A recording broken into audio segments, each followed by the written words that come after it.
Dengue প্রতিরোধে কেউ অসহযোগিতা করলে আইনি ব্যবস্থা নেওয়া হবে বলে জানিয়েছেন স্বাস্থ্যমন্ত্রী সর্দার সাখাওয়াত হোসেন।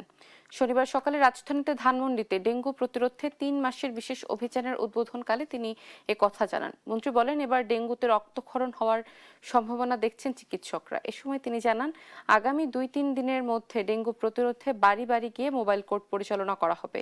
এবার আবাসিকের পাশাপাশি সরকারি প্রতিষ্ঠানে এডিসের লার্ভা পাওয়া গেলে সংশ্লিষ্ট প্রতিষ্ঠান প্রধানকে জরিমানা করা হবে।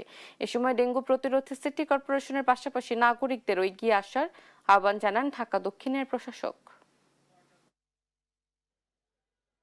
আমাদের মাইকিং হবে, তার পরবর্তীতে আমাদের লোক যাবে, আমাদের মোবাইল টিম যাবে। যদি কোনো বাড়িতে অনেকে ঢুকতে দেয় না, এইটা করে পারবেন না, ঢুকতে দিতে হবে দেশের সরকারকে।